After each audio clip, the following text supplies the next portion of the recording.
On Tuesday, President Biden signed 3 executive orders related to immigration. I will read to you one of the executive orders as follows.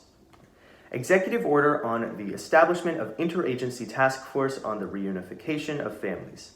By the authority vested in me as President by the Constitution and the laws of the United States of America, and in order to reunite children separated from their families at the United States-Mexico border, it is hereby ordered as follows.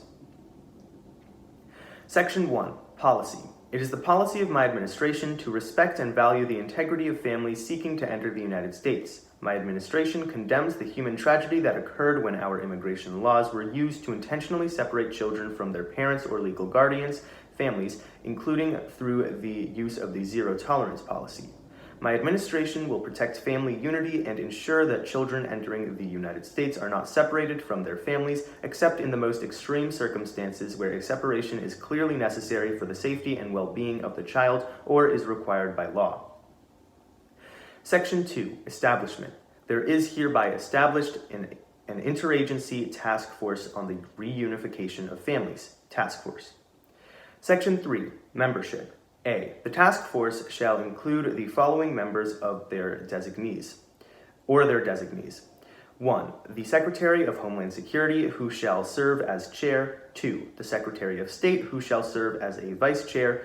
3. The Secretary of Health and Human Services, who shall serve as a vice chair. 4. The Attorney General. 5. Such other officers or employees of the Departments of State, Justice, Health and Human Services, and Homeland Security as the head of each respective department may designate, and 6. Such other officers or employees of executive departments and agencies as the chair or vice chairs may invite to participate with the concurrence of the head of the agency concerned. B. The chair shall convene and preside at meetings of the task force. The chair, in consultation with the vice chairs, shall direct its work and, as appropriate, establish and direct subgroups of the task force. Section 4. Functions. The task force shall, consistent with applicable law, perform the following functions.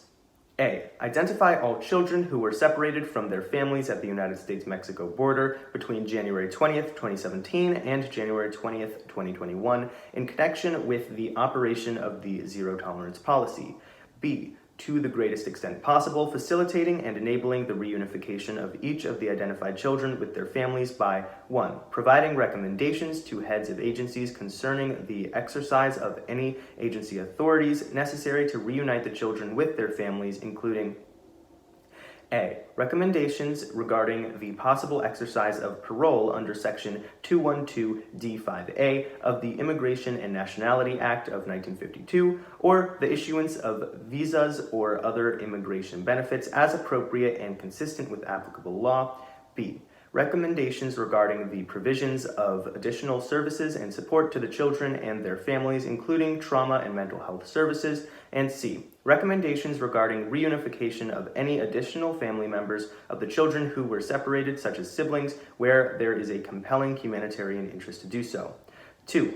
Providing recommendations to the President concerning the exercise of any presidential authorities necessary to reunite the children with their families as appropriate and consistent with applicable law. And 3. For purposes of developing the recommendations described in this subsection, and in particular with respect to recommendations regarding the manner and location of reunification, consulting with the children, their families, representatives of the children and their families, and other stakeholders, and considering the family's preferences and parental rights, as well as the children's well-being. And C. Providing regular reports to the President, including 1. An initial progress report no later than 120 days after the date of this order. 2. Interim progress reports every 60 days thereafter. 3. A report containing recommendations to ensure that the federal government will not repeat the policies and practices leading to the separation of families at the border no later than 1 year after the date of this order. And 4. A final report when the task force has completed its mission. Section 5. Task Force Administration. A. To the extent permitted by law and subject to the availability of appropriations, the Department of Homeland Security shall provide the funding and administrative support the task force needs to implement this order as determined by the Secretary of Homeland Security. B. To the extent permitted by law, including the Economy Act, 31 U.S. Code 1535, and subject to the availability of appropriations, additional agencies represented on the task force may detail staff to the task force or otherwise provide administrative support as necessary to implement this order as determined by the respective heads of agencies. C. The task force shall coordinate as appropriate and consistent with applicable law with relevant stakeholders, including domestic and international non-governmental organizations and representatives of the children and their families. D. The task force, at the direction of the chair, may hold public meetings and engagement sessions as necessary to carry out its mission. E. The task force shall terminate 30 days after it provides its final report to the President under Section 4C4 of this order. There are further sections to this executive order, however, they go beyond the scope of this video. If you would like to read the rest of the executive order, it is in the description below.